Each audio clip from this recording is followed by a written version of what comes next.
তাহলে চলুন আমরা এখন ঘটনায় চলে যাই। রাসেল ভাই, আজকে যে ঘটনাটা আমি শেয়ার করব, আমি গত কয়েকটা এপিসোডে, টানা 2টা এপিসোডে আমি খুলনার 2টো স্টোরি শেয়ার করেছিলাম। তো আমি লাস্ট খুলনা থেকে ক্লাস নিয়ে আসলাম আর কি। তো ওখান থেকে আমি খুব ভালো ভালো 2টো স্টোরি পেয়েছি। তা আমি চিন্তা করেছি যে এবার আমি এই 2টো স্টোরি এবার এপিসোডেও আমি ইনশাল্লাহ বলার চেষ্টা করব। তো রাসেল ভাই, স্টোরি 2টো কালেক্ট করার জন্য সবচেয়ে বেশি যে হেল্প করেছিল উনি হচ্ছে আমাদের গত 2টো স্টোরি যারা এই দুজন হেল্প করেছিল, রূপম এবং সৈকত, এদের দুজনকে স্পেশালি থ্যাঙ্কস। আসলে ভাই, ফার্স্ট স্টোরিতে চলে যাই। সঙ্গত কারণে আমি যার সাথে ঘটনাটি ঘটেছিল তার নাম এবং স্থানটা আমি বলতে পারছি না, এই জন্য আমি আন্তরিকভাবে ক্ষমা প্রার্থী। কারণ এই নাম না প্রকাশ করার শর্তে এবং স্থানের নাম না প্রকাশ করার শর্তেই আমি এই স্টোরিটা মানে বলার অনুমতি পেয়েছি। আচ্ছা, ঘটনাটি ছিল রাসেল ভাই 2015 সালে। যে ভাইয়ের সাথে ঘটনাটি ঘটেছিল, তো উনি একদিন কোনো একটি কারণে পারিবারিক এবং একটা ব্যবসায়িক কারণে উনি এক জায়গায় যাচ্ছিলেন, মানে জায়গাটার নামও বলছিল।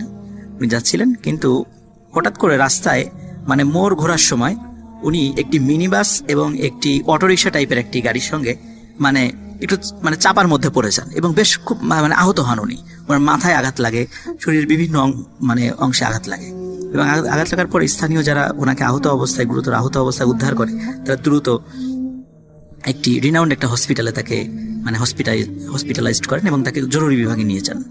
তো জরুরি বিভাগে যিনি ডাক্তার ছিলেন, তো উনি ওনাকে পরীক্ষা নিরীক্ষা করে তাকে মৃত ঘোষণা করেন। যেহেতু একটা জায়গা থেকে ওনাকে উদ্ধার হয়েছে, ওনার সাথে অন্য কেউ ছিল না এবং ওনাকে আইডেন্টিফাই করার মতো ওই ধরনের কোনো কাগজপত্র ওনার সাথে ছিল না। এই কারণে চিন্তা করা হলো যে ওনার পরিবারকে তো খবরটা জানাতে হবে। তো যেহেতু লোকালি জিনিসটা ঘটেছে, ওনার পরিবার হয়তোবা এখানেই আশেপাশে কোনো একটা এলাকায় থাকেন আর কি, উনি হয়তোবা বাইরের কেউ নন। এরকম চিন্তা করা হলো, আচ্ছা ঠিক আছে, একে বেওয়ারিশ হিসাবে ঘোষণা করার দরকার নেই, আমরা একটু খোঁজ লাগাই যে এর পরিবারটা কোথায় থাকে। তখন রাসেল ভাই ওনার শরীরটা মোটামুটি যেখানে যেখানে ক্ষত হয়েছিল সেগুলো ব্যান্ডেজ পেঁচিয়ে তাকে হসপিটালের মর্গে পাঠিয়ে দেওয়া হয়। এবং মর্গ বলতে রাসেল ভাই সাধারণত হসপিটালে 2 ধরনের মর্গ থাকে। একটা টেম্পোরারি মর্গ, যেটা সাধারণ ইনস্ট্যান্ট যে লাশগুলো রাখা হয়, পরবর্তীতে যদি দেরি হয় এই লাশগুলো মেইন যে মর্গটা থাকে মানে বড় মর্গ যেখানে ফরমালিন দিয়ে রাখে, হ্যাঁ, তারপর ফ্রোজেন রুম টুম আছে যেখানে, সেখানে পাঠিয়ে দেওয়া হয় আর কি ওনাকে। তো যেহেতু জানি না, আমি জাস্ট আন্দাজ করে বললাম, না এরকমই হয় রাসেল। আচ্ছা, তো ওখানে নিয়ে যাওয়া হয় ওনাকে। এখন যেহেতু উনি মানে ঘন্টাখানেক আগে মারা গিয়েছেন, তো চিন্তা করা হলো যে দেখি যদি কালকে সকালের মধ্যে যদি লাশের খবর না আসে, তখন আমরা তাকে ফ্রোজেন যেটা মানে বক্স আছে ওই বক্সের মধ্যে ডেড বডিটা ঢুকিয়ে দেবো। আপাতত বাইরে যেটা অন্যান্য লাশ যেখানে রাখা আছে হিমঘরে, সেখানেই থাক। তারা ওই চিন্তা করে স্ট্রেচারের উপরে অনেক লাশের সাথে ওনার লাশটাও তারা রেখে বাইরে থেকে দরজা লক করে সবাই চলে যায়। অদ্ভুত ব্যাপার, গভীর রাত আনুমানিক কয়টা উনি হয়তো আন্দাজ করেছেন, রাত 1টা-2টা হতে পারে। তো হঠাৎ ওনার আল্লাহর অশেষ রহমতে ওনার পালস ফিরে আসে। এটা খুবই অদ্ভুত। ওনার পালস ফিরে আসে এবং উনি আসলে প্রথমে মানে বুঝতেই পারেন না আসলে উনি কোথায় আছেন। উনি চিন্তা করছিলেন যে উনি চোখে কিছুই দেখছেন না, হয়তোবা উনি ওনার দৃষ্টিশক্তি হারিয়েছেন অ্যাক্সিডেন্টে, এরকমটা মনে করছিলেন প্রথমে। তো উনি মানে তারপরেও মানে একটু মানে লক্ষ্য করলেন যে দেয়ালের কোনো একটা অংশ বা কোনো একটা ফাঁকা অংশ দিয়ে বাইরের থেকে একটু আলো আসছে। তখন উনি চিন্তা করেন না, উনি ওনার আই সাইটটা হারান নাই, মানে উনি দৃষ্টিশক্তি হারান নাই, উনি দেখতে পাচ্ছেন, কিন্তু ঘরটা অন্ধকার। এখন রাসেল ভাই ওখানে ওই ঘরে কিন্তু মাইনাসের নিচে তাপমাত্রা, কারণ ডেড বডিগুলো যাতে পচে না, যেন মাইনাসের নিচে তাপমাত্রা থাকে। তো দেখা যাচ্ছে যে ওনার প্রচন্ড শীত করছে। এখন উনি চিন্তা করছে প্রচন্ড শীত করছে, এখন কি করি। উনি হাত দিয়ে দেখলেন ওনার শরীরে ব্যান্ডেজ পেঁচানো, ওনার দেহের উপরে একটি কাপড় রাখা, কিন্তু সেই কাপড়টাও তো খুব পাতলা কাপড়, যারা হসপিটালে গিয়েছেন দেখেছেন বেশ পাতলা কাপড় ওটা থাকে শরীরের উপরে। তখন উনি ওই পাগলের মতো উনি রুমের মধ্যে ওনার শরীরের সাথে জড়ানোর জন্য অন্য কোনো কাপড় পাওয়া যায় কিনা খুঁজছিলেন, কারণ এত ঠান্ডা লাগছে ওনার। উনি রাসেল ভাই যখন আশেপাশে হাত দিচ্ছিলেন, তখন দেখলেন যে মানুষের মতোই যেন অনেকে শুয়ে আছে। তো তাদের শরীরের উপরেও প্রত্যেকের শরীরের উপরে কাপড় আছে। কারণ উনি এই অন্ধকারের ভিতরে হাতড়ে হাতড়ে এই কাপড়গুলো এক একটা করে সংগ্রহ করছিলেন। সংগ্রহ করে উনি মানে শরীরে মানে পেঁচিয়ে ঠান্ডায় ঠকঠক করে কাঁপছিলেন এবং উনি বুঝতে পারছিলেন না এই মুহূর্তে কি করা উচিত। আসলে উনি যে কোথায় তখন উনি বুঝতে পারছিলেন না। উনি ধারণা করছিলেন হয়তোবা উনি কোনো মানে আশেপাশে রুগী আছে, রুগীরা ঘুমিয়ে আছে, এই তাদের কাছ থেকে ওই কাপড়গুলো উনি নিয়ে উনি শরীরে পেঁচিয়েছেন।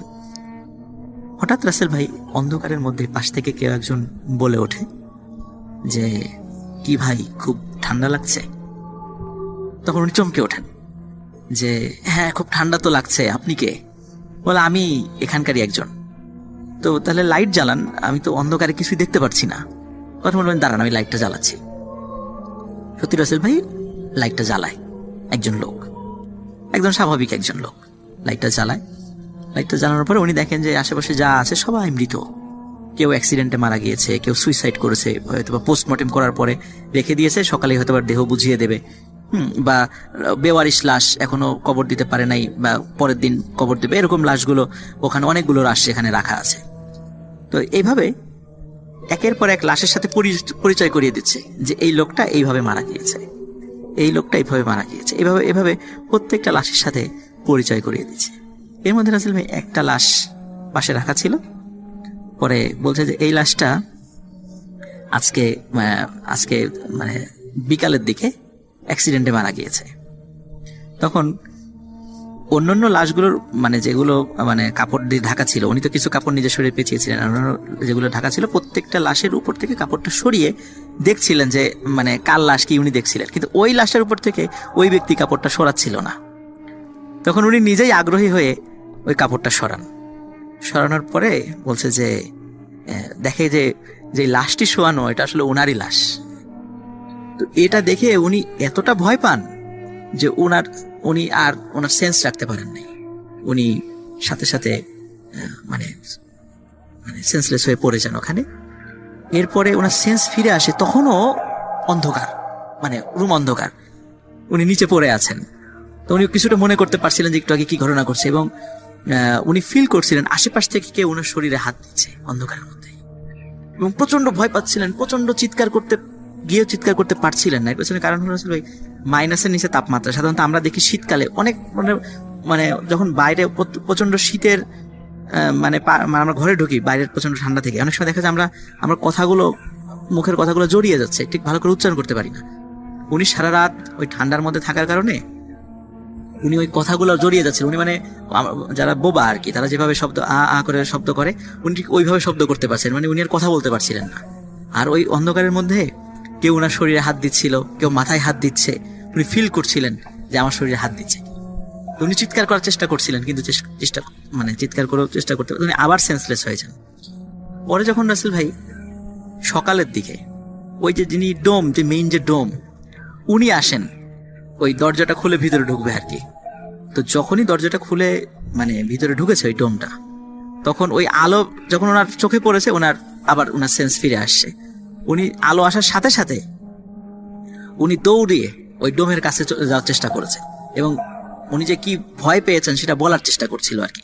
কিন্তু রাসেল ভাই সমস্যা হলো ওই ডোমটা হঠাৎ করে এই দৃশ্য দেখে, কারণ ওই ডোমের বয়সও ছিল প্রায় 60 বছরের, ভয় পেয়ে গেছেন উনি তো এরকম দৃশ্য কখনো দেখেন নাই যে দরজা খুলে এরকম লাশ, এই যে মানে সাদা পরা এরকম ব্যান্ডেজ পরা কোনো লাশ ওনার দিকে চলে আসতেছে এবং চিৎকার করতে করতে। এই দৃশ্য দেখে উনিও মারাত্মক ভয় পান। উনি কোনো মতে দরজাটা লাগিয়ে আবার দৌড় দিয়ে চলে যান, দৌড় দিয়ে হসপিটালে মানে ডাক্তারের কাছে চলে যান যে আমি এই দৃশ্য দেখেছি। ডাক্তাররা বলে তুমি মনে হয় মানে আজকে মনে হয় দিনের বেলা একটু বেশি খেয়ে ফেলছো, কারণ আমরা তো জানি তোমরা সাধারণত লাশ কাটার সময় একটু ড্রাঙ্ক হয়ে নেন আর কি, এটা আমরা সবাই জানি। তো ওরা সবাই ভৎসনা করে ডাক্তাররা যে দিনের বেলায় এগুলো খাওয়া বাদ দাও। তখন বলে না না আমি সত্যি কথা কিছুই খাই নাই, আমি সত্যি এই জিনিসটা দেখেছি। তখন ডাক্তাররা যখন অনুনয় বিনয় করে, ডাক্তার বলে আচ্ছা ঠিক আছে চলো আমরাও দেখ।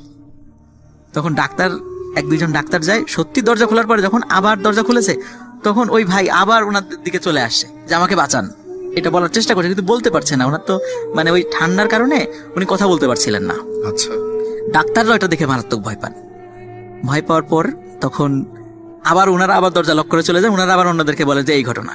তখন অনেক লোকের উপস্থিতি সেখানে আসে, সবার উপস্থিতিতে দরজা খোলা হয়। দরজা খুলে দেখা যায় না আসলে সত্যি উনি জীবিত আছেন। আচ্ছা, পরে ওনাকে ওখান থেকে উদ্ধার করা হয়। কিন্তু যেহেতু রাসেল ভাই একজন জীবিত মানুষকে, যাই হোক ভুল হোক যে কারণেই হোক, অজ্ঞতাবশত হোক বা জ্ঞানের অভাবে হোক, ওনাকে তো ডেথ সার্টিফিকেট দিয়ে ফেলেছিলেন। তো এটা তো একটা ক্রিমিনাল অফেন্স তো বটে। যাই হোক হসপিটাল কর্তৃপক্ষ ওনার পরিবারের কাছে ক্ষমা চান, ডাক্তারও ক্ষমা চান, উনি সেটা ক্ষমা করে দেন যে বেঁচে ফিরছে। পুরো পরিবার বলে যে বেঁচে গেছে, এটাই শুকরিয়া আলহামদুলিল্লাহ। তো উনি যদি সত্যি ওনার পোস্টমর্টেম করাটা বাকি ছিল, এই কারণে রাসেল ভাই ওই দিন মানে বিশেষ একটা অকেশন ছিল।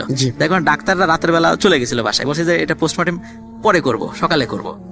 তা না হলে ওনাদেরকে যদি ওই অবস্থায় পোস্টমর্টম করা হতো তাহলে উনি জীবিত থাকতেন না। জি। তো পরিবার বলে যেহেতু উনি জীবিত আছেন আমাদের আর কোনো দাবি নেই, আলহামদুলিল্লাহ উনি জীবিত আছেন, এটাই আমাদের কাছে শুকরিয়া, আমরা এটা নিয়ে আর কোনো কথা বলবো না। অনেক অন্যরকম একটা ঘটনা।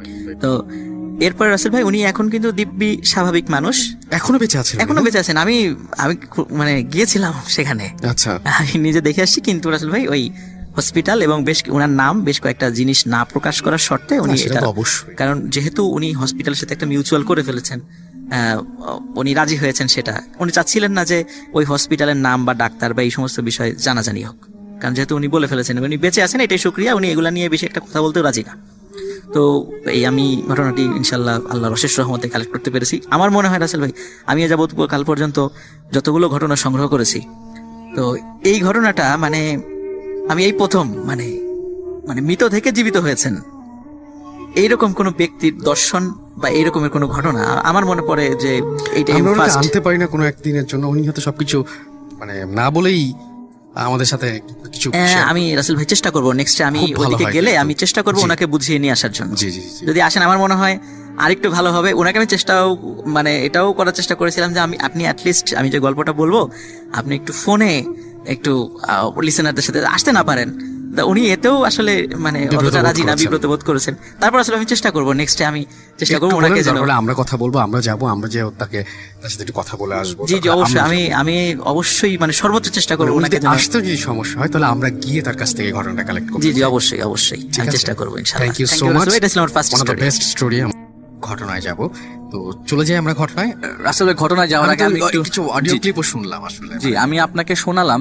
আসলে ঘটনা যাওয়ার আগে আমি নিজেকে একটু নর্মাল করছি, হ্যাঁ। কারণ আপনিও আমাকে একটু হেল্প করবেন, কারণ আমি জানি না আমি কতটুকু গুছিয়ে ঘটনাগুলো বলতে পারবো। এত ঘটনা বলছি রাসেল ভাই, বলেছি এত মানুষের ঘটনা বলেছি, কিন্তু লাস্ট 2 সপ্তাহ এই ঈদের আগে দিয়ে 2 সপ্তাহ আমাকে প্রচন্ড ভুগিয়েছে। এমন ভাবে ভুগালো যে আমি যে দুটো ঘটনা নিয়ে আসলাম, সবসময় আমার ঘটনা একটু আলাদা হয়, একটা থেকে একটা ঘটনা কখনো ম্যাচ করে না, আমি এরকম ঘটনাই সিলেক্ট করে নিয়ে আসি, কিন্তু এই দুটো ঘটনা রাসেল ভাই ম্যাচ করে গেল। এটা তো হতেই পারে, এটা তো হতেই পারে। কিন্তু রাসেল ভাই ম্যাচ করার সাথে সাথে আমার কাছে কিন্তু আমি জানি না, আমার কাছে কিন্তু এরকম অনেকদিন হয়েছে এরকম যে আমি সেই টাইপের ঘটনা শুনে একজনকে দেখেছি, আরেকজন ঠিক একই ঘটনা নিয়ে এসছে, এটা হয়, এটা আমার মনে হয় এটা কিন্তু মজা। দুইজন দুই প্রান্তের মানুষ, মানে ঢাকা শহরের দুইজন দুই প্রান্তের মানুষ। এবং এই জন্য যে আমি তো পুরো ঘটনা শুনিনি, শুনেননি, যেটুকু জি, জি, জি, শুনেছি হ্যাঁ, হ্যাঁ। সেটুকু শুনে আমার মনে হচ্ছে খুব ইন্টারেস্টিং, এবং এই ঘটনা যদি 2 সেকেন্ডটাও যদি এরকমই হয় হ্যাঁ, তাহলে তো বেশ মজার। তো এখন আমি যে ঘটনাটা সবচেয়ে কম মজার সেটা দিয়ে স্টার্ট করি, আচ্ছা ঠিক আছে। আর যেটা একটু মজা সেটা একটু পরে বলি, সাসপেন্সটা থাকুক। ঠিক আছে। আমি একটু নিজেকে গুছিয়ে নেই, নিজে মনে করার চেষ্টা করি। আমি বহুবার রাসেল ভাই আসতে যে এখানে লাইন হারিয়ে ফেলেছি, বহুবার আমাকে লাইনগুলা ম্যাচ করতে হয়েছে। তো যে আপুর ঘটনাটা বলবো তার নামটা আমি বলেই ফেলি, কারণ এইটাতে আমি বলতে পারবো, সে পারমিশনটা আছে। তার নাম এফ রহমান, পুরা নাম বললাম না, এফ রহমান। তো এই আপুটা রহমান আপুই বলি, কারণ ওনার লাস্টে যেহেতু রহমান আছে। এই আপুটা আমি ওনার বিয়ে হয়েছে 2008 সালে। উনি আমাকে অনেক কষ্টে ফেসবুকে খুঁজে বের করে আমার চেম্বারে ডিরেক্ট এসছে। আমি মনে করেছিলাম ফার্স্টে আমার রুগী, কিন্তু পরে দেখি না, সে রুগী না, সে ঘটনা বলতে এসছে। পরে আমি একটু স্পেস দিয়ে তার কাছে ঘটনাটা শুনি। আপনি তো শুনতেছেন রাসেল ভাই, তার ঘটনার মতে যে তার 2008-এ বিয়ে হয়।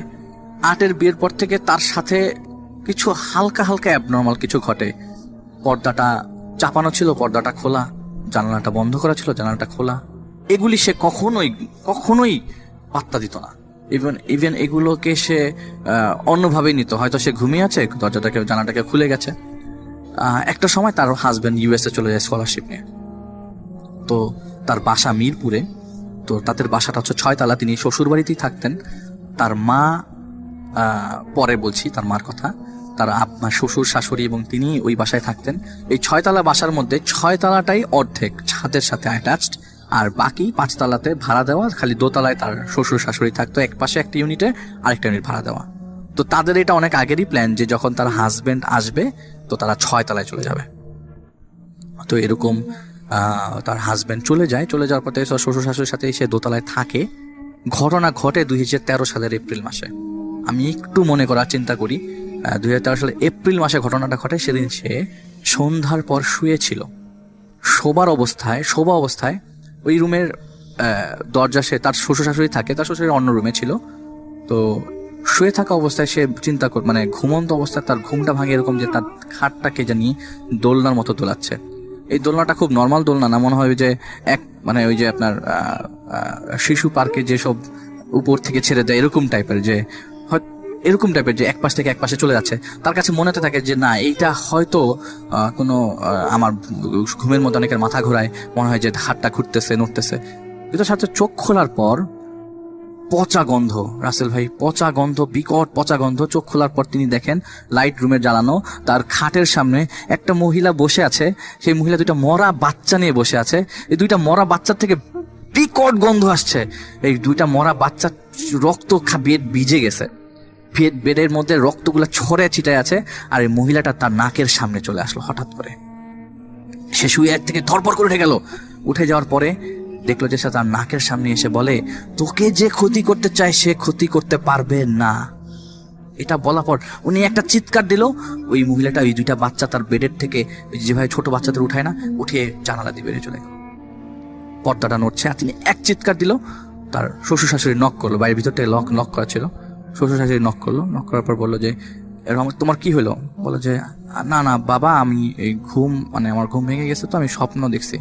তো তার শ্বশুর শাশুড়ির সময় সন্ধ্যা 7-8টা বাজে শ্বশুর শাশুড়ি চলে যায়।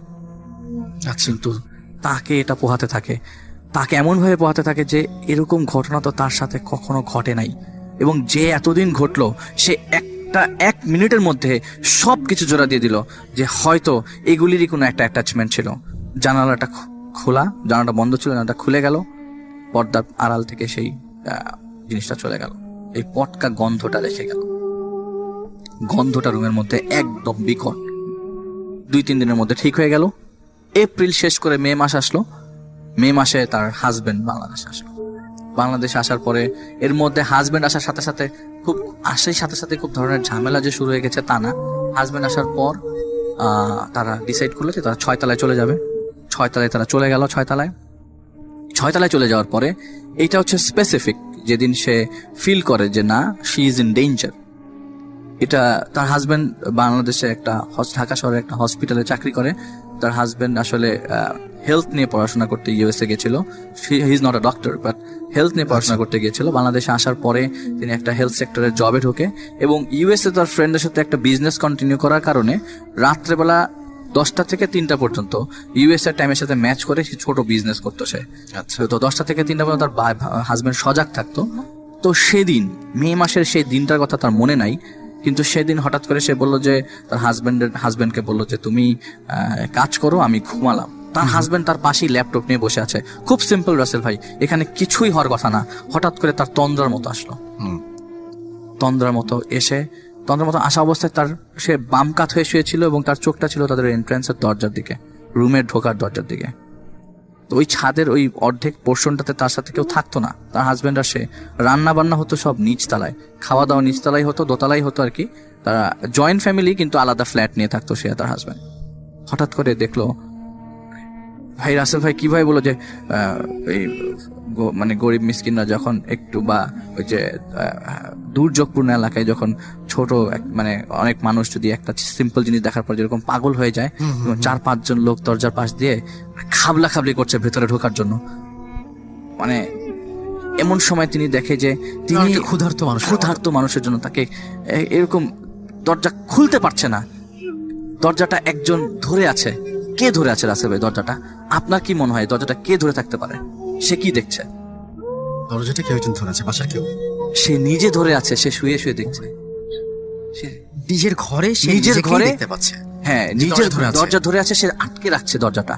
আর তার মা আমার শরীরের লোম দাঁড়িয়ে যাচ্ছে। আমি তো এটা এক্সপেক্ট করিনি আসলে। তার মা বাথরুমের দরজা খুলে বলল, তুই কিচ্ছু শুনিস না, তুই খালি আয়াতুল কুরসি পড়, তুই কিচ্ছু শুনিস। আমি খুব এক্সাইটেড হয়ে যাচ্ছি রাসেল ভাই বলতে, যে কারণ আমি ঘটনাগুলো শুনেছি ওরকম ভাবেই। তুই কিচ্ছু না, তুই খালি আয়াতুল কুরসি আর সূরা নাস পড়, তুই ভালো হয়ে যাবি, তুই পড়তে থাক। তিনি ওই তন্দ্র অবস্থায় জোরে জোরে সূরা আয়াতুল কুরসি এবং সূরা নাস পড়ার সাথে সাথে তার হাজবেন্ড বলল, তোমার কি হয়েছে? তোমার কি হয়েছে? উনি ধরপড় করে উঠে যায়, বলে যে না আমার কিছু হয় নাই, কিন্তু আমি এরকম দেখলাম। বলে তুমি স্বপ্ন দেখছো, তুমি শোও তো। 5 মিনিট পরে ওই জিনিসটা দরজা খুলে আর আটকাতে পারলো না সে। আমি চোখ বন্ধ করলাম, ওই লোকটা, যে লোকটা ঢোকার জন্য সবচেয়ে বেশি, ওখানে 4-5 জন ছিল, সবচেয়ে বেশি যে ঢুকতে চেয়েছে, সে হঠাৎ করে এসে আমার গলা ধরে চেপে ধরে বসলো। আমার গলাটাতে আমি গলার মধ্যে হাত ছড়ানোর চেষ্টা করছি, আমার হাজবেন্ড বারবার আমাকে ধাক্কাচ্ছে, কিন্তু আমি কিচ্ছু দেখছি না। বা হাজবেন্ড বললো, হয়তো তোমাকে আলাজিব বা ব্লক হয়ে গেছে, যেটা বোবাই ধরলে হয়, তুমি দোয়া পরে ফু দিয়ে ঘুমাও, কিচ্ছু না। ওই সময় আর আমার হাজবেন্ড আমার মাথার মধ্যে হাত রাখার কারণে আমি সাইকোলজিক্যালি, উনি রিলিফ পায়। উনি ফজরের ওয়াক্তে উঠে, তখন 12টা বাজতো ওই সময়টার ঘটনাটা। ফজরের ওয়াক্তে যখন তিনি টুথ ব্রাশিং করেন, ওজুর পরে টুথ ব্রাশ করছে, এমন সময় গলার মধ্যে দেখে যে 5 আঙ্গুলের ছাপে গলাটা লাল হয়ে আছে, যে জায়গাটা ধরেছিল। এইটা তার শ্বশুর শাশুড়িকে জানায়। শ্বশুর শাশুড়ি ইগনোর করে, বলে যে তুমি দেখা যায় যে হাত দিয়ে ধরে রাখছিলা, মনে হয় ঘুমের মধ্যে, তোমার কাছে মনে হচ্ছে যে এটা। কিন্তু ওনার হাজবেন্ড বলছে না, তুমি ধরো নাই। কিন্তু ওনার হাজবেন্ড যখন এই ঘটনাটা বলে, উনি বলে যে এটা দেখেছে উনি, ওনার হাজবেন্ডটা চুপচাপ শুনে অফিসে চলে যায়। 1 মাস পর্যন্ত রাসেল ভাই ওই জায়গাটার লাল হয়েছিল। শেষের দিকে এই জায়গাটা কালো হতে থাকে, আস্তে আস্তে কটকটা কালো হতে থাকে। এমন সময় সে না পেরে তার বাবাকে জানায়। তার বাবা চুপ করে ফোনটা রেখে দেয়, একটা টু রিপ্লাই দেয় না। ঠিক 3 দিন পর তিনি আসরের নামাজ পড়ার পরে দেখে, কিরে দাগটা নাই কেন? নাই, হঠাৎ করে দাগটা গন। তিনি খুব অবাক হয়ে যায়। তিনি তার বাবাকে ফোন দেয়, তার বাবাকে ফোনে পায় না। ওই দিন হঠাৎ করে কোইন্সিডেন্টলি তার ফুপ্পি তাকে ফোন দেয়। তো ফুপ্পি বলে যে, কি ব্যাপার, তোর গলার দাগ গেছে? তিনি বলে, তুমি কেমনে জানলা? বলে যে, ভাই বলতেছিল তোর গলার মধ্যে দাগ। তা আমি তাকে একটা অ্যাড্রেস দিয়েছিলাম, আমাদের পাশের বাসায় একজন বুজুর্গ ইমাম আছেন, তার কাছে যাওয়ার জন্য। ওই ইমাম 3 দিন সূরা ইউনিস খতম দেয়, কি একটা ওয়েতে খতম দেয়। দেওয়ার পরের থেকেই তার এই দাগটা নাই। আস্তে আস্তে তিনি জিনিসগুলা ফিল করতে থাকে যে না, এখন আমার সাথে যা ঘটছে তার কোনোভাবেই আমি অ্যাকসেপ্ট করতে পারছি না। হঠাৎ করে তিনি কনসিভ করেন। আচ্ছা, এটা তো আবার নতুন একটা হলো, নতুন দিকে টার্ন নিচ্ছে আস্তে আস্তে রাসেল ভাই। এই কনসিভ করার যখন নিউজটা তিনি পেলেন, তার 10 দিনের মাথায় তিনি সন্ধ্যা 7টার দিকে ঘুমোচ্ছেন। ঘুমানো অবস্থায় রাসেল ভাই, আমি আসলে এই জিনিসটা একটু পরে বলি, আমি আরেকটা মাঝখান দিয়ে আর কিছু ইনফরমেশন দিই, এইটা একটু পরে বলি। এই ঘটার পর থেকে, গলায় দাগের পর থেকে কিছু জিনিস তার কাছে সে খুব ভালোভাবে দেখতে থাকে। One of the main thing is, ছাদের টপগুলা কে জানি টানে রাতের বেলা। আচ্ছা, তার আবার গাছপালার খুব শখ, শ্বশুরের সাথে গাছ লালন পালন করে। বনসাই আছে তার বাসায়, বিভিন্ন ধরনের গাছ। অনেক শখ তো মেনটেন করা অনেক কঠিন। তার বুটিক্স আছে, she is a very good women, এবং সে সেলফ ডিপেন্ডেন্ট উমেন। তো তার বুটিক খুব ভালো চলতো। এই গলায় চাপ দেওয়ার পর থেকে তার বুটিক ফল ডাউন করা শুরু করলো। সে has to close it down. আচ্ছা, সে বন্ধ করে দিল, বুটিক শপটা বন্ধ করে দিল, ইনকাম 0 হয়ে গেল। এবং ছাদের মধ্যে এই যে টপ সরানোর শব্দ, বিকট শব্দ, বলে যে বড় বড় ড্রাম গুলা সরাচ্ছে কে জানি, বড় ড্রাম। আপনি আমি ধরতে সরাতে পারবো না, মাটিওয়ালা আম পেয়ারা, এক্স্যাক্টলি, বড় গাছগুলা যেখানে, এগুলি সরানো ইম্পসিবল। আসলে আমি সময় নিচ্ছি না, তোরা না একদমই না। এগুলি সরানোর শব্দ, এবং এত বিকট শব্দ, নিচ থেকে ভাড়াটিয়া পর্যন্ত আমাকে এসে কমপ্লেন করলো। তো আমিও কম না। সে বলছে আমিও কম না। আমি জিজ্ঞেস করলাম, রাত্রেবেলা আপনাদের বাসায় ফার্নিচার নাড়ায় কে? বলে যে আমাদের বাসাতে কোনো ফার্নিচার নড়ে না, আমরা তো রাত্রে 11টার দিকে ঘুমাই যাই। তার মানে এই প্রবলেম গুলা দেখা দিল। আশেপাশের টপ, ফার্নিচার, হঠাৎ করে লাইট অফ হয়ে যাওয়া, তার ঘর থেকে টাকা হারিয়ে যাওয়া, তার বাসায় একটা বুয়া কাজ করতো। আমি যে কোন জায়গায় স্টপ ছিলাম ভাই, আমাকে একটু মনে করাই দিবেন। তার বাসায় একজন বুয়া কাজ করতো। সেই বুয়া প্রতিদিন সকাল 11টার দিকে আসতো।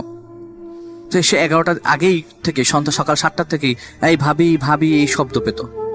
কিন্তু বুয়াকে যখন জিজ্ঞেস করতো, এটা প্রথম দিকে, বুয়াকে যখন জিজ্ঞেস করতো কি ব্যাপার, তুমি কি আমাকে ডাকছিলে? বলে না তো, আমি তো আসছি 11টার দিকে, আমি তো আপনাকে ডাকি নাই। পরে সে বললো যে না, এভাবে থাকা সম্ভব না, আমি সজাগ থাকবো। সে আর রেস্ট নিত না। সকালবেলা তার হাজবেন্ডকে বিদায় দেওয়ার পর আর রেস্টটা নিত না। তো বুয়া বাসায় আসার পরে সে একটু রেস্ট নিত। আমি দেখি ভালোই গুছিয়ে বলছি আমি, আসল ভাই অনেক না না, অনেক গুছানো পেয়েছি, হচ্ছে। গেছি। আমরা ছিলাম কনসিভের জায়গাটা। আমি একটু পরে আসি ভাই। আচ্ছা, ওটা আরো পরে। আচ্ছা, তো তার বুয়া বলতো যে আপনি বুয়াকে কাজ করতে দিলে সে ঘুমোতো, সে একটু রেস্ট নিত। তো বুয়া বলতো যে আপা আপনার বাসায় যতক্ষণ আমি থাকি আমার কাছে মনে হয় আমার পাশে কেউ আছে, আমার দিকে কেউ তাকিয়ে আছে এবং কঠোর দৃষ্টিতে তাকিয়ে আছে, মনে হয় যে আমি এখনই মরে যাব, এরকম চিন্তা হচ্ছে। তো বুয়ার ঘটনাকে রাসেল ভাই পরে বলবো, আসি কনসিভের ঘটনা। এর মাঝে সে কনসিভ করে, কনসিভ করার ঠিক 10 দিন, খবর পাওয়ার 10 দিন পরে সে তো খুশি, তার হাজবেন্ড খুশি। এর আগে তারা সে কনসিভ করেননি, যেহেতু করেছেন। কনসিভ করার ঠিক 10 দিন পরে রাত্রে 8টার দিকে তার বুয়াটা চলে যায় বাসা থেকে, হাজবেন্ডও চলে এসছে, হাজবেন্ড ওয়াশরুমে। এমন সময় তিনি শুয়ে আছেন, উপরে ফ্যান ঘুরছে, উনি হঠাৎ করে দেখলেন একটা কুকুর তার পায়ের উপরে, মানে পেটের উপর পা দিয়ে রেখেছে, দুটো পা। একটা কালো কুচকুচে কুকুর জিভ বের করে তার পেটের উপরে দুটা পা দিয়ে রেখেছে। সে একটা চিৎকার দেওয়ার পর থেকে রাসেল ভাই এত ব্যথা শুরু হয়ে গেল, আধা ঘন্টার মধ্যে তার অ্যাবর্শন হয়ে গেল। হাফ এন আওয়ার, মানে ভয়ঙ্কর ব্যাপার। হাফ এন আওয়ারের মধ্যে তার অ্যাবর্শন হয়ে গেল। এটা ফার্স্ট টাইম ছিল? এটা ফার্স্ট টাইম ছিল এবং তিনি খুব ফ্রাস্ট্রেটেড হয়ে গেল। এরপর থেকে রাসেল ভাই আরো 2বার সে কনসিভ করে এবং যতবারই সে কনসিভ করে তার চারিপাশে পটকা গন্ধ বের হয়। যতবারই সে কনসিভ করে ততবারই এটা 3বার, থার্ড টাইমের কথা বলছি। থার্ড টাইম সে যখন কনসিভ করে তার চারিপাশে পচা পটকা গন্ধ আসে, মৃত মানুষের গন্ধ আসে, পচা মাছের গন্ধ আসে। তার চারিপাশটা গরম হয়ে এনসার্কেল করতে থাকে গরম বাতাস। ইভেন তার হাজবেন্ডও মাঝে মধ্যে বলতো তোমার শরীর থেকে গরম বাতাস আসছে, তুমি একটু দূরে যাবো। আসলেও আসলে এনসার্কেল করতে থাকে।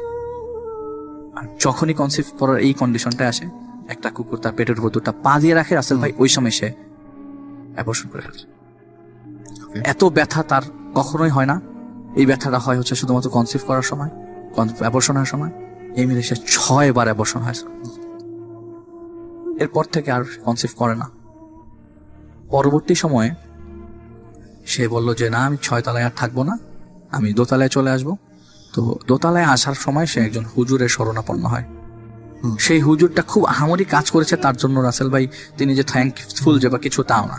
হুজুরটা কিছু কাজ করেছে যেটা তার সময়, তার কিছু সময় ওই কন্ডিশন থেকে সাময়িক কিছু রিলিফ দিয়েছিল। তো তিনি নিচে নেমে যান, দোতলায় নেমে যান। দোতলায় নামার সময়, নামার পর আর কিছু হয় না। দোতলায় নামার ঠিক 15 দিন পর তিনি ড্রয়িং রুমে, রাসেল ভাই আমি প্রথমে আপনাকে কয়টা মানুষের কথা বলেছিলাম, খাটের উপর বসেছিল 3জন মানুষ, 2টা বাচ্চা, একটা মেয়ে, একটা মহিলা। একটা মহিলার 2টা হাত ছাপ আর 2টা বাচ্চা, ছোট ছোট 2টা ছাপ ড্রয়িং রুমের মধ্যে, হাতের ছাপ। আচ্ছা, কোথায় এটা ছিল? দোতলায়। না না, ড্রয়িং রুমে দেয়ালে বা দেয়ালের মধ্যে। দেয়ালের মধ্যে। দেয়ালের মধ্যে। এরপর থেকে রাসেল ভাই কিন্তু আর কনসিভ করেন নাই। আমি কিন্তু এটা লাস্ট 2 মাস 3 মাস আগের ঘটনা বলছি। এটা কিন্তু কিছুদিন আগের ঘটনা বলছি আমি, কিন্তু এখন এই লাস্ট 1.5 বছর টানলাম এতদিন পর্যন্ত। তিনি কি করলেন, আমাকে নক করলেন কিছুদিন আগে এই ঘটনাগুলো বলার জন্য। তো লাস্ট যে ইনসিডেন্টটা ঘটে সেটা একদমই মানে উল্টা পাল্টা বলতে পারবো, আনএক্সপেক্টেড ঘটনা, একটু ডিফারেন্ট। খুব সিম্পল ঘটনা, আপনার কাছে ভয় লাগবে না, কিন্তু একটু বিরক্ত লাগবে। উনি ঈদ উপলক্ষে, রমজান ছিল কয়েকদিন আগে, রমজানে ঈদ উপলক্ষে একটা টেবিল অর্ডার দেয়। আচ্ছা, টেবিলটা তো গ্লাসের টেবিল আর কি। আর তো টেবিলের নিচের যে সাপোর্টটা উপর উঠায় ফেলে, আর 4জন মিলে, গ্লাসটা অনেক ভারী গ্লাস। আচ্ছা, তো তার বুয়া নিচের থেকে দেখছিল যে গ্লাস উঠাচ্ছে, কারণ হেল্পিং হ্যান্ড বলতে বুয়াই ছিল, আর 4জন লোক গ্লাসটা উঠাচ্ছে উপরে। গ্লাসটা হঠাৎ করে ছুটে গেল তাদের 4জনের হাত থেকে।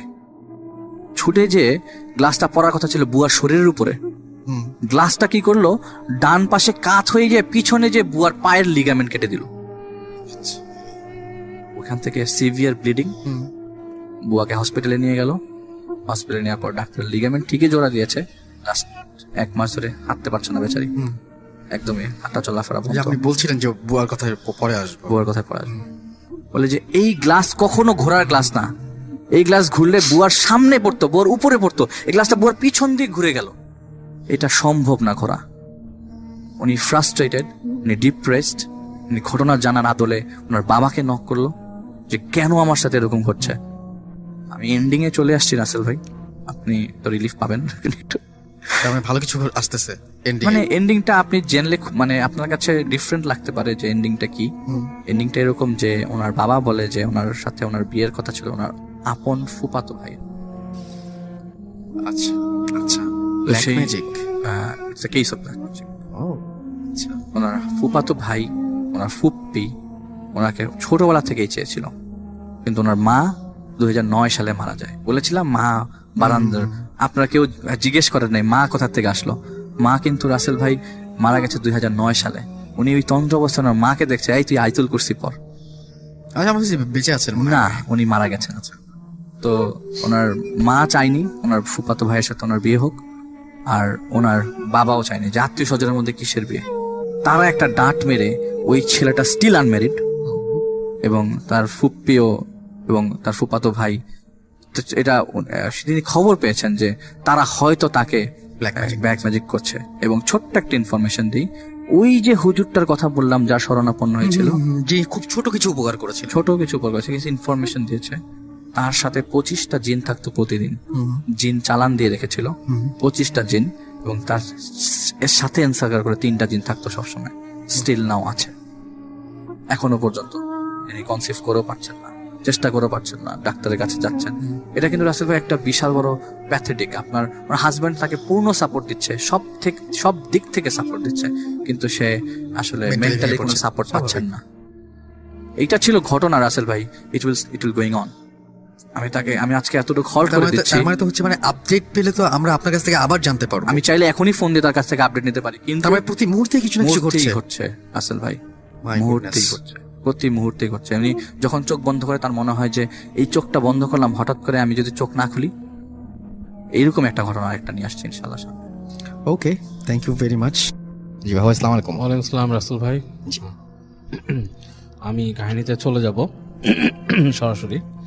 আর এই কাহিনীটা আমাকে বলেছে হচ্ছে সুনীল, ওর দাদার আমলের কাহিনী। সম্ভবত এটা তখন নাকি আপনার দেশ বিভাগের আগে, একদম ভারতবর্ষ ছিল সে সময়কার কাহিনী। জি। তো এই কাহিনীটা হচ্ছে যে একটা জমিদার বাড়ি, এটা হচ্ছে ময়মনসিং এর এদিকে ছিল আর কি, ময়মনসিং এর দিকটাতে। তো তখন ভারতবর্ষ আর কি জি। বড়।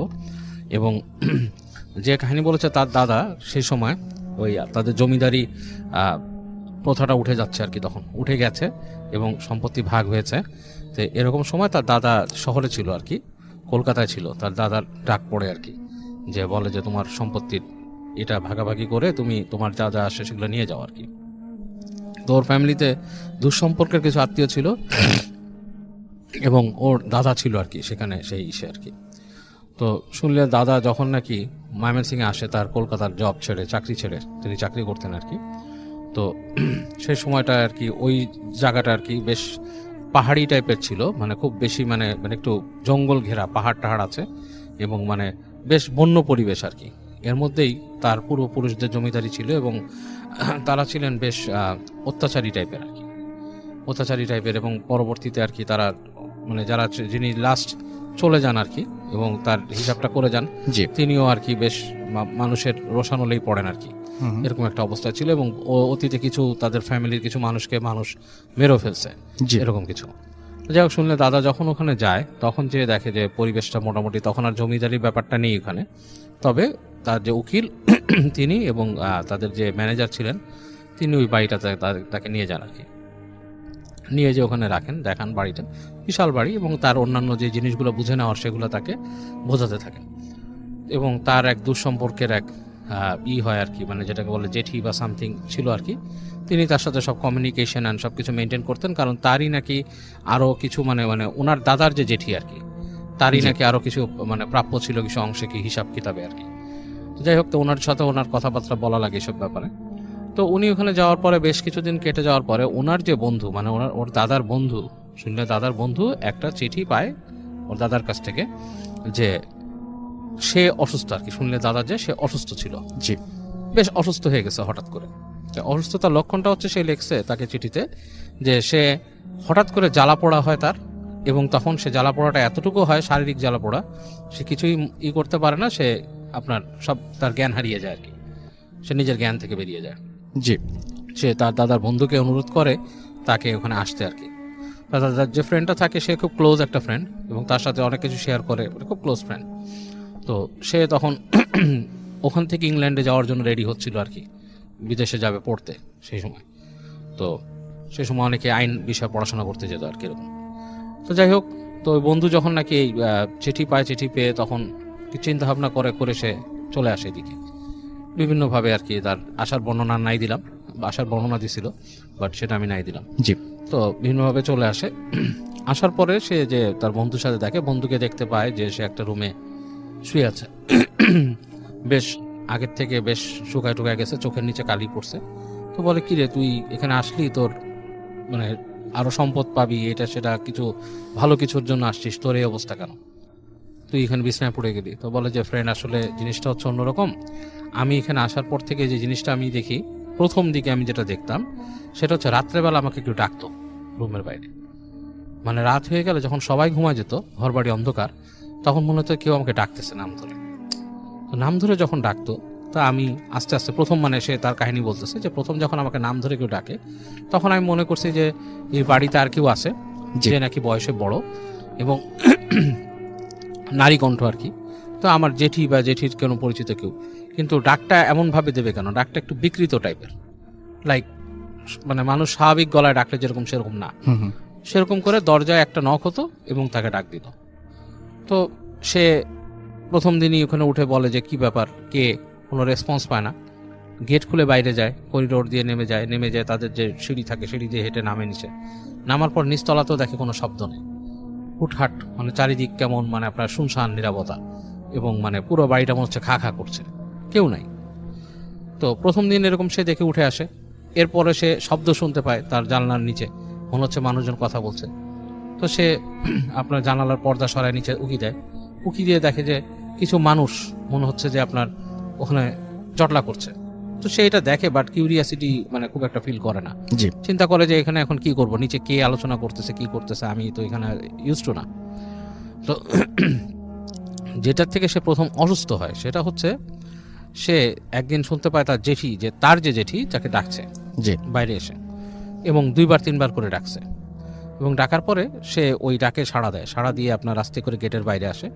এসে দেখে জেঠি ঠিক ওই গেটে না, বেশ দূরে দাঁড়িয়ে আছে। জি। ওনার হাতে একটা লণ্ঠনের মতো উনি দাঁড়িয়ে আছে, ওনাকে আস্তে আস্তে ডাকে হাত দিয়ে, মানে কোনো কিছু দেখাবে এরকম কিছু। তো উনি পিছে পিছে যায়, যে সিঁড়ি দিয়ে নামে, সিঁড়ি দিয়ে নামার পর ওনাকে হেঁটে ওখানকার একটা দরজা আছে, সেই দরজাটা খুলে ভিতরে ডাকে।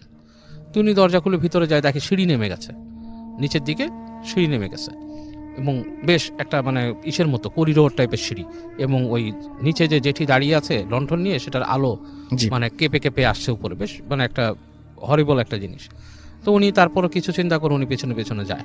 তো যাওয়ার পরে দেখে যে একটা দরজা, ওই দরজার সামনে তিনি যখন দাঁড়ায়, জেঠিও দাঁড়ায় আছে, এবং দেখে যে ওখানে যে একটা শব্দ আসছে লাইক ভেতর থেকে, লাইক হুম হুম, মানে বেশ একটা মানে বেশ গম্ভীর একটা গর্জনের মতো আসছে, লাইক কোনো প্রাণী যদি গজরাতে থাকে এরকম একটা, জি।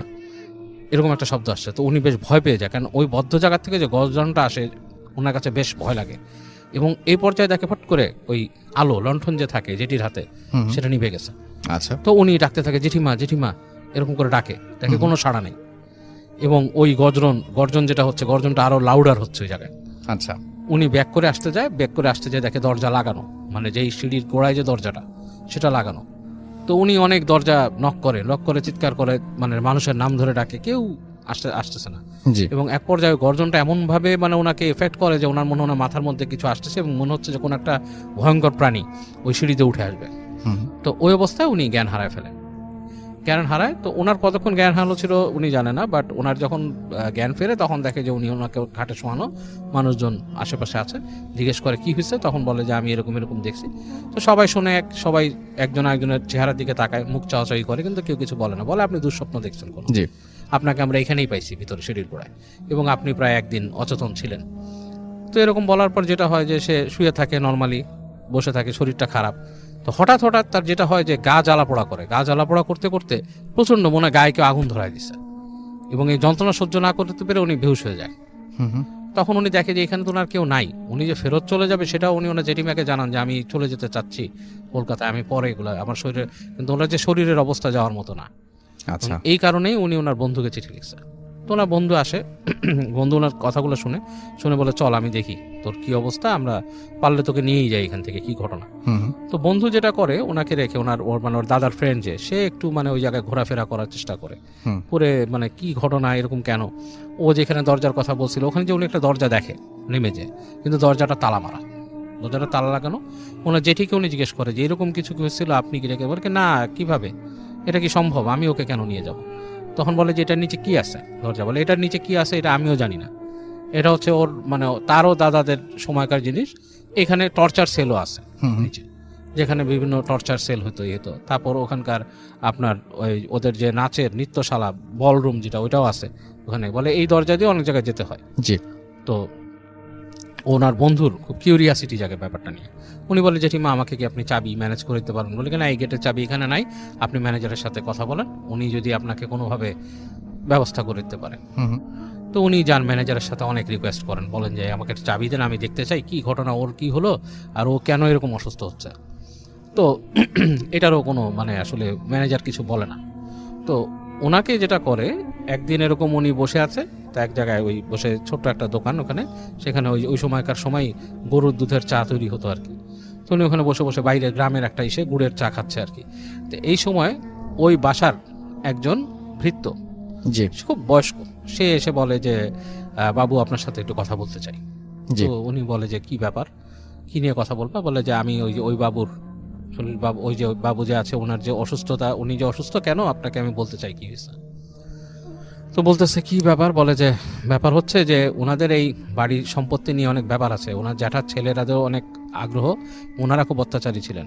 আচ্ছা। তো সম্ভবত ওনার জেঠিমা অনেক জানে, মানে জাদুটোনা জানে, উনি জাদুটোনা করছে। আর ওই যে আপনি যে রুমে ঢুকতে চান, যেখানে ঢুকতে মানে উনি যে ভয় পাইছে বলতেছে, ওখানে কিন্তু উনি আসলেও ঢুকছে, কারণ ওইখানে কিন্তু ঢুকে ওনার জেঠিমা মাঝে মাঝে আপনাকে মিথ্যা বলছে যখন ঢুকে না। বলে আপনি আমাকে কেন বলে দিচ্ছেন এগুলা, বলে আমি ওনার ভালো চাই, উনি তো এগুলোর সাথে জড়িত না, উনি কিছুই জানে না, উনি আসছে ওনার হিস্সা নিয়ে যেতে এখান থেকে, আর তো কিছু না।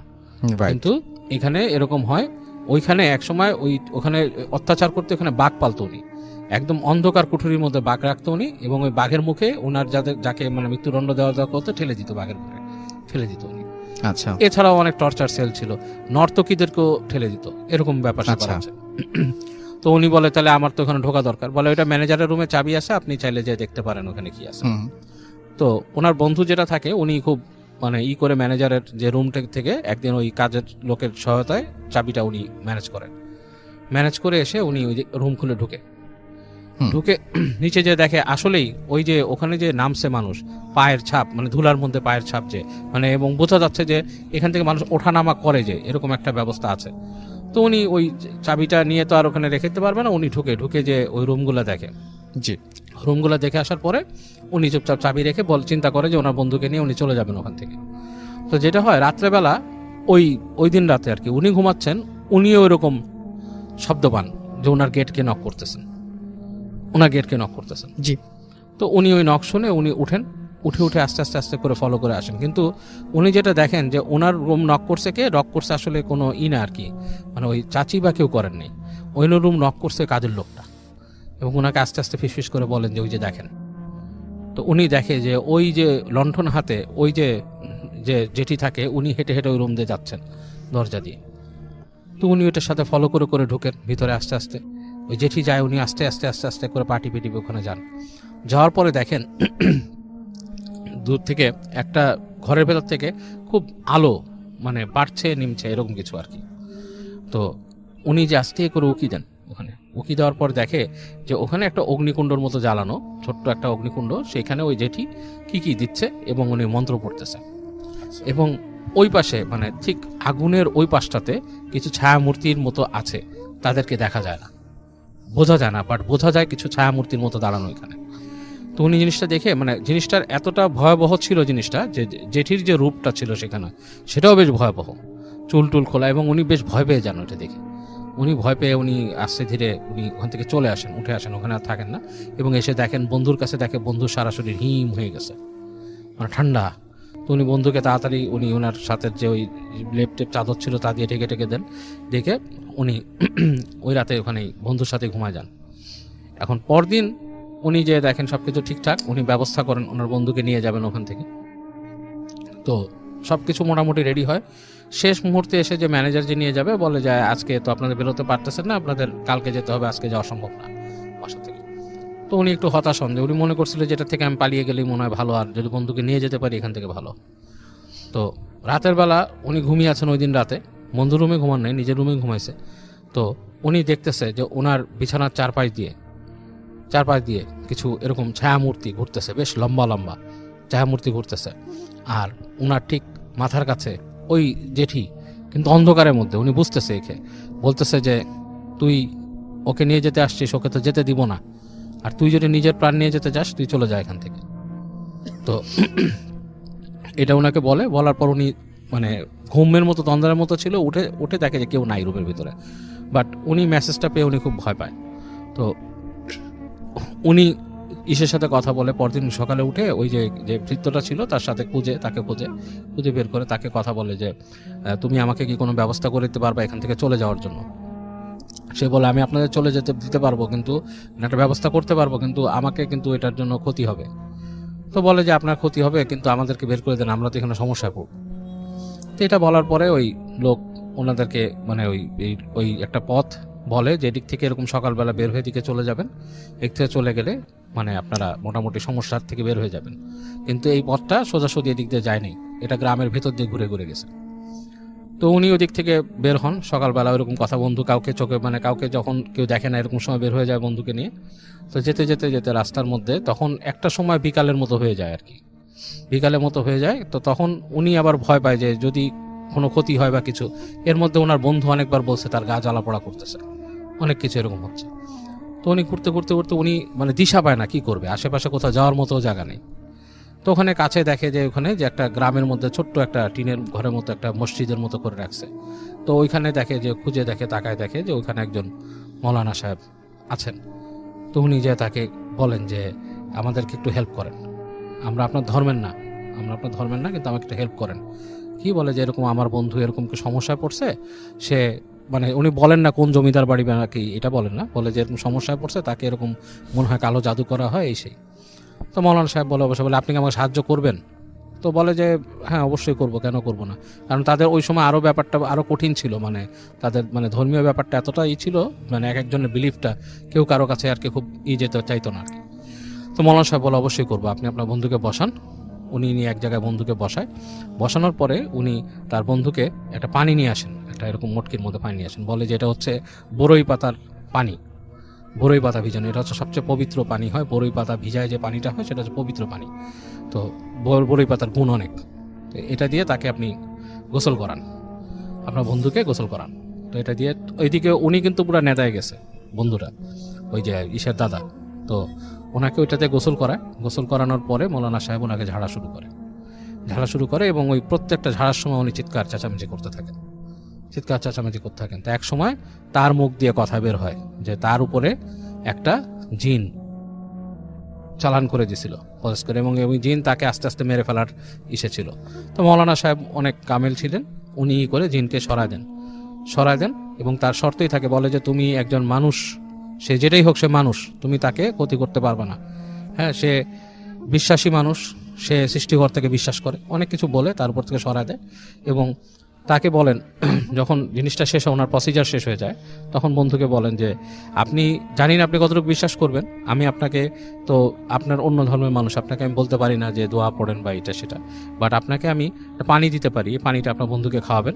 আর অবশ্যই আপনি সত্যির পথে থাকবেন, আপনার বন্ধু বিশ্বাসী, এটা আমি জানি, বুঝতে পারছি, তাকে দেখি সৃষ্টিকর্তাকে সে বিশ্বাস করে, এবং এই জিনিসটা সে আরও আলোচনা করুক, আরও চিন্তা ভাবনা করুক, সে যাতে এই দিকেই ফোকাস থাকে সবসময়। পানিটা খেতে বলবেন, এইভাবেই করবেন। তো খাওয়াই দিয়ে অনেক কষ্ট মৌলানা সাহেব ওনাদেরকে বলে দেয় কীভাবে নদী পার হয়ে যেতে হবে, ওখান থেকে কীভাবে চলে যেতে হবে। তো ট্রাই করে অনেক কষ্টে শেষে সে তাকে কলকাতায় নিয়ে আসে। তো কলকাতায় নিয়ে আসার পরে ওনার কিন্তু অনেক কমে যায়, ওনাকে পানি দিছে, ওই ধরনের প্রবলেমগুলো ওনার মধ্যে আর হয় না। এবং পরবর্তীতে উনি মানে অনেক আরও স্টাডি করার পরে উনি মানে ধর্মের প্রতি সম্পূর্ণ বিশ্বাস নিয়ে আসেন, বিশ্বাসী একজন ধার্মিক হয়ে যান, এবং উনি কিন্তু ওনাদের ওই সম্পত্তির অংশগুলোও আস্তে ধীরে পরবর্তীতে পান। কিন্তু এখানে দেখা গেছে ওনার যে জেঠি ছিলেন তিনি অনেক কিছুই ওনার আত্মসাৎ করে ফেলছিলেন সম্পত্তির থেকে। আসসালামু আলাইকুম ভাইয়া। জি ওয়ালাইকুম আসসালাম। আমি আজকে যে ঘটনাটা শেয়ার করব সেটা ঢাকার নবাবগঞ্জ। এই ঘটনাটা একটি ভবনকে নিয়ে। ভবনটা খুব ভয়াবহতরে।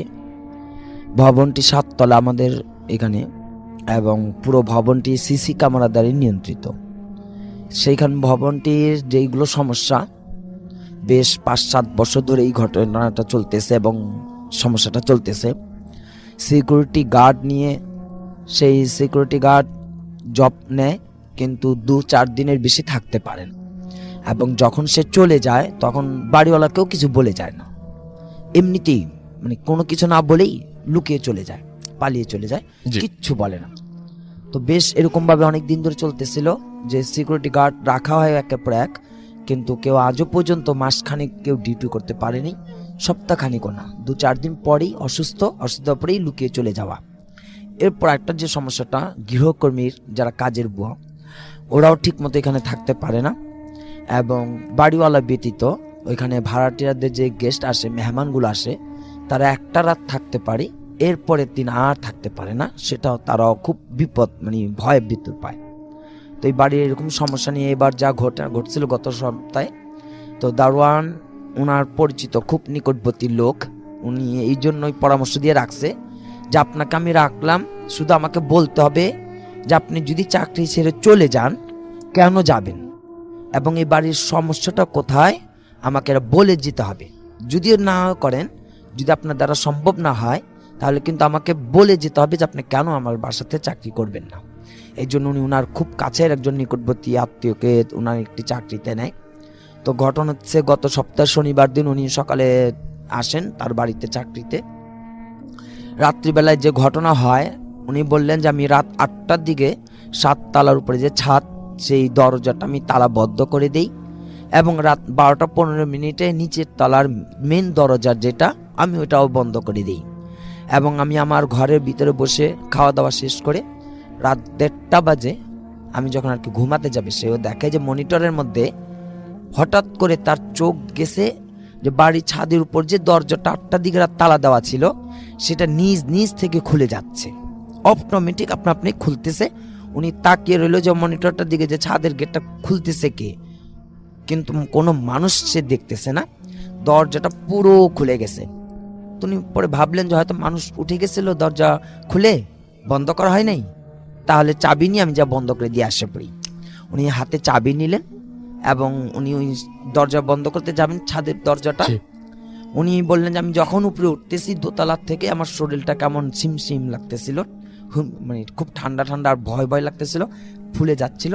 তারপর আমি ভাবলাম যে না, দরজাটা কেউ হয়তো মানুষই খুলছে, অন্য কোনো কিছু না। তো উনি বললো যে আমি হাঁটতে 5 তলা পর্যন্ত গেছি। এরপরই 5 তলাতে একটা ঘটনা যেটা হয়, ওনার বলে যে 3 তলা থেকে আমাকে ডাক দেওয়া হয়েছে, সুলতান নিচে নেমে আয়, উপরে যাস না। তখন উনি বললো যে আমি যে উকি দিয়ে দেখলাম যে আমাকে কে ডাকলো।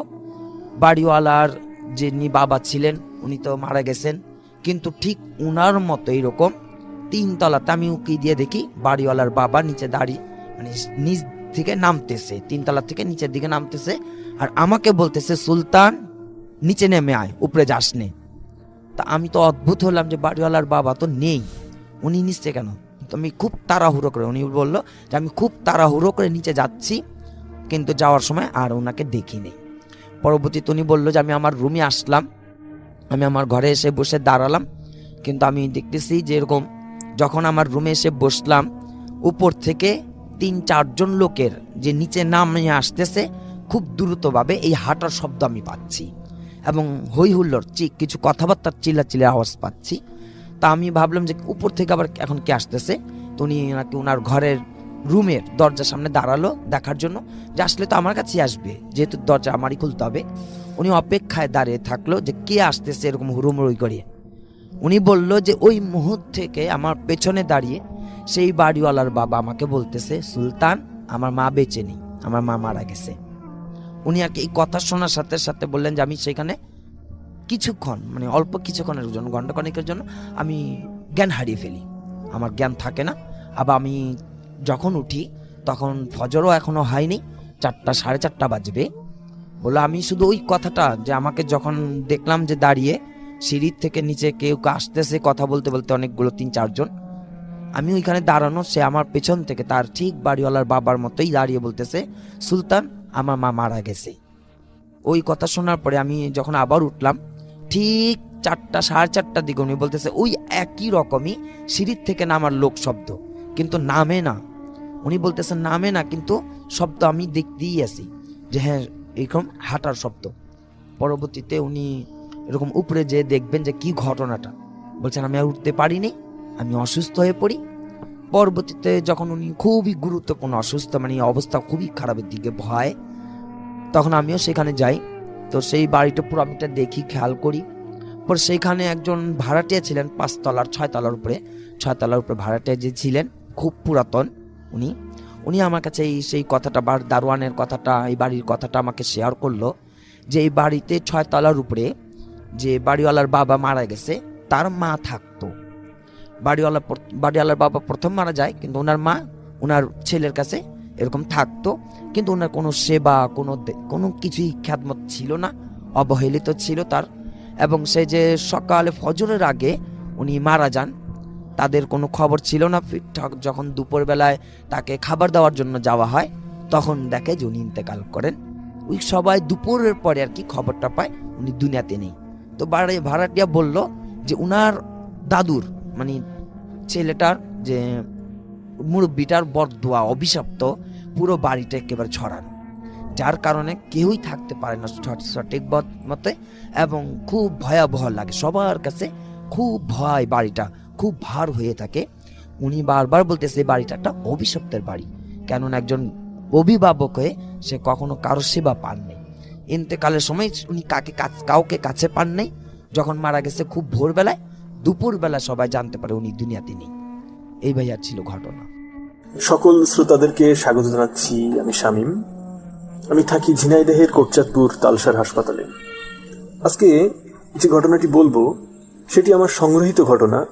আসলে এই ঘটনাটি কতটুকু ভৌতিক বা অশরীরী রিলেটেড তা জানি না, তবে ঘটনাটি মানুষের জীবনে অনেকটা উপকারে আসবে, সেই জন্যই আমি হয়তো ঘটনাটি আপনাদেরকে বলছি। দেখুন, যারা কোটচাঁদপুরবাসী আছেন, তালসার, ফুলবাড়ি, কুষ্ণ যারা যাতায়াত করেন, তারা কম বেশি কুষ্ণর বাউড় সম্পর্কে শুনে থাকবেন। সুতরাং নতুন করে বাউড় সম্পর্কে আর কিছু বলছি না, তবে সংক্ষেপে বাউড়ের কিছু তথ্য দিই। দেখুন, একটা সময়ে এই বাউড়ে নাকি শোনা যায় যে যারা পুরনো লোকজন আছে তারা বলেছে যে কারোর বিয়ের জন্য বা কোনো অনুষ্ঠানের জন্য যদি কোনো অভাব হতো, যেমন থালা বাসন, কাপড় চোপড়, হাঁড়ি কুড়ি বা কলসি, এই সমস্ত পণ্য, তা নাকি এই বাউড় থেকে সরবরাহ করা হতো। এই বাউড়ের কাছে গিয়ে চাইলেই নাকি বাউড়ের ভিতর থেকে এই সমস্ত জিনিস উঠে আসতো। তারপরে প্রয়োজন ফুরিয়ে গেলে নাকি সেগুলোকে আবার সেই জায়গায় দিয়ে আসতে হতো। তো এরকম অনেক হাজার হাজার কথা লোকমুখে শোনা যায়। যেমন ধরুন, কেউ খুব অসুস্থ হয়ে গেলে, কোনো চর্মরোগ হলে বা কোনো ঘা হয়ে গেলে গায়ে, বা অন্য হাজারো কষ্টের রোগ আছে, কারো চুল পড়ে গেলে, চোখ অন্ধ হয়ে গেলে, এই সমস্ত রোগের চিকিৎসা নাকি এই বাউড়ের পানি দিয়েই হতো। কেউ যদি নিয়ত করে 7 বার ডুব দিয়ে দিত বাউড়ে, তো নাকি সে সুস্থ হয়ে যেত এবং সম্পূর্ণ রোগটি আরোগ্য হতো। তো এরকম হাজারো কথা, হাজারো গল্প প্রবীণদের মুখ থেকে শোনা যায়। তবে আজকে যে ঘটনাটি বলবো এটি সম্পূর্ণ একটি অদ্ভুত ঘটনা। যেমন অনেক কথাই তো শুনলেন, যারা এই গ্রামে আছেন বা যারা কুষ্ণ বাউড় সম্পর্কে জানেন, তালসার কোটচাঁদপুরের ঠিক মাঝখানে ফুলবাড়ি গ্রাম, ফুলবাড়ি এবং কুষ্ণর মাঝখান দিয়ে যে বাউড়টি বয়ে গেছে, অনেকে মামা ভাগ্নে বাউড় বলে এখানে স্থানীয় ভাষায়। তো যাই হোক, ভারতের ব্যাঙ্গালোর ফেরত একটি ছেলে, বয়স খুব বেশি নয়, একদম কম, তো ব্যাঙ্গালোর থেকে তাকে বলে দিয়েছিল সে এমন একটি কঠিন রোগে ভুগছিল, তার মৃত্যুর দিনক্ষণ তারা ওখান থেকে বলে দিয়েছিল যে আনুমানিক আপনি হয়তো বা 1 মাসের ভিতরেই মারা যাবেন। তা এইরকম একটি ছেলে, তালসা গ্রামেই বাড়ি, আমি নামটা বলবো না, তো সে মোটামুটি খুব ডিপ্রেশনে ভুগতে থাকে, আল্লাহর কাছে কাকুতি মিনতি করে, জীবনের শেষ দিনগুলো সে কাটাতে থাকে। তো একদিন কোটচাঁদপুর থেকে সে বাড়িতে আসছে, বেশ সন্ধ্যা হয়ে গেছে, বৃষ্টির কারণে বেরোতে পারিনি। বৃষ্টির পরবর্তী মুহূর্তে সে আসছে। তো যারা এই যে ফুলবাড়ির যে মাজারটা আছে, দরগা চেনেন যারা, স্থানীয় যারা আছেন, তো দরগা পার হয়ে পরে একটা কালভার্ট আছে, যে বাধাল বাজার বা অনেকে বলেন বান্দাল বাজার, ঠিক এই ওখানে একটা কালভার্ট। তো সে সাইকেল চালিয়ে আসছে, ঘোর ঘোর অন্ধকার। কালভার্টের উপরে দুইজন লোক বসে আছে। তো তারা হঠাৎ করে তার গতিরোধ করে বলল যে, বাবা তুমি একটু দাঁড়াও। প্রথমে ছেলেটা একটু ভয় মতো পেয়েছে, যেহেতু বেশ রাত, হয়তোবা সাইকেল কেড়ে নেওয়ার উদ্দেশ্যে তাকে দাঁড় করানো হচ্ছে। তারপরে আবার চিন্তা করলো যে এই আমার ভাঙা সাইকেল, এ আর কি বা নেবে, আমি দাঁড়িয়ে যাই, শুনে যাই কথাটা। তারপরে সেই ছেলেটি দাঁড়ানোর পরে দুটি লোক তার ভিতর থেকে একটি উঠে এসে তাকে বলল, তুই তো অনেকদিন ধরে কষ্ট পাচ্ছিস, তা তুই আমাদের কাছে আসিস না কেন? আমাদের উপরে কি তোর কোনো ভরসা নেই? তোকে মৃত্যুর দিনক্ষণ জানিয়ে দিয়েছে ডাক্তাররা, তুই তারপরেও একবার আমাদের কাছে আয়, দেখ আমরা তোকে কিছু দিতে পারি কিনা। তুই কথাটি শুনে ছেলেটি একদম যেন আকাশ থেকে পড়লো, কারণ তার রোগের বিষয়টা তালসার গ্রামের অনেকেই জানে হয়তোবা, তবে সেইভাবে হয়তো পাবলিশড না। এদেরকে কখনো দেখিনি, এরা আমার ঘটনাটা জানলো কি করে? তো কৌতূহলবশত ছেলেটি জিজ্ঞাসা করলো, আপনারা কে, আপনাদের বাড়ি কোথায়? আমি তো আপনাকে ঠিক চিনলাম না। বললো, আমরা এখানেই থাকি, আমরা অনেক বছর ধরে এখানেই আছি। তা তোর যদি আমাদের উপরে বিশ্বাস থাকে, তা তুই কালকে ঠিক ফজরের আজানের পরপরই চলে আসবি এবং সূর্য ওঠার আগে এই বাউরটাতে, মানে এই কুষ্ণুর যে বাউরটা, সে আঙুল দিয়ে দেখিয়ে দিল, বাউরটা ওখান থেকে দেখা যায়, এখানে ঠিক 7টা ডুব দিবি এবং 1 ঘটি পানি নিয়ে যাবি। প্রতিদিন সকালবেলা তুই ঠিক 7 ঢোক করে পানি খেতে থাকবি, এইভাবে চলতে থাকবে, তুই দেখ কর। এইরকম কথা বলেই পরে তারা দুইজন ঠিক ওই মাঠ দিয়ে, মানে সে কালভার্টের পাশ দিয়ে যে ছোট্ট একটা রাস্তা, মেঠো রাস্তা, আল, নেমে যে তারা মিলিয়ে গেল, তাদেরকে আর দেখা গেল না। সেই ছেলেটি অনেক উকিঝুঁকি মেরেও তাদেরকে আর খুঁজে পেল না। তারপরে সে ছেলেটি সারা রাস্তা চিন্তা করতে করতে এসে পরদিন ভাবলো যে যাবে কি যাবে না। বাড়িতে এসে সে ঘটনাটি বলার পরে কোন রকমই বাড়ি থেকে তারা সায় দিচ্ছে না। তারপরে ছেলেটি চিন্তা ভাবনা করলো যে আমি তো মরেই গিয়েছি, তো আমি একবার যে দেখি কি হয়। তো সেই মোতাবেক, যদি বয়সটা কম, এখানে বিশাল একটা সাহসের ব্যাপার আছে। তালসার থেকে কুষ্ণর বাউড়ে এইভাবে এসে ঠিক এই অন্ধকার, ঘোর অন্ধকার সময়ে এসে গোসলটা করা, তাও শর্ত ছিল একা আসার, সেক্ষেত্রে সে দুজনও আনতে পারিনি। তো সে অনেক সাহস করে, অনেক চেষ্টা করে, অনেক বাধা বিপত্তি পার করে সে এসে সেই কাজটি করলো। তো করার পরে ঠিক যেভাবে বলেছিল সেভাবে করার পরে আল্লাহর কি রহমত, দেখুন ছেলেটি সম্পূর্ণ সুস্থ হয়ে গেল এবং এখনো সে ছেলেটি রাস্তা দিয়ে দিব্য ঘুরে বেড়ায়, কাজ টাজ করে, তার কোনো সমস্যাই নেই। তাকে দেখে মনেও হয় না যে সে একজন মৃত্যু পথযাত্রী রোগী ছিল। তো এইরকম একটি অদ্ভুত ঘটনা ঘটেছে, যদিও ব্যাপারটা খুব একটা পাবলিশড না, খুব কম লোকেই জানে, সেই সূত্রে আমি জেনেছি। তো এইরকম সুন্দর সুন্দর ঘটনা নাকি আরো ঘটেছে। তো এই কুষ্ণর বাউরটা নাকি শোনা যায় যে অনেক কঠিন রোগের আরোগ্য সাধন করেছে। এর পরবর্তীতে আর একটা ঘটনা ঘটেছিল, সেটা না হয় আরেকদিন বলবো। আজকের মতো এখানেই বিদায়। ধন্যবাদ সবাইকে ঘটনাটি শোনার জন্য। ধন্যবাদ ভূত এফএমকেও।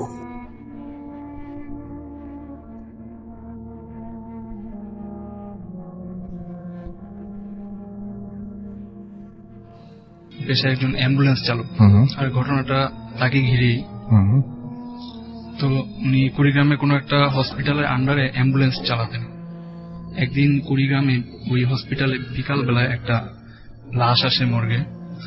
লাশটা সম্ভবত ওনার মতে সুইসাইড অথবা অ্যাক্সিডেন্ট, এরকম টাইপের কিছু একটা। আচ্ছা। তো পরবর্তীতে ওই দিন পোস্টমর্টেম করা শেষ হয়।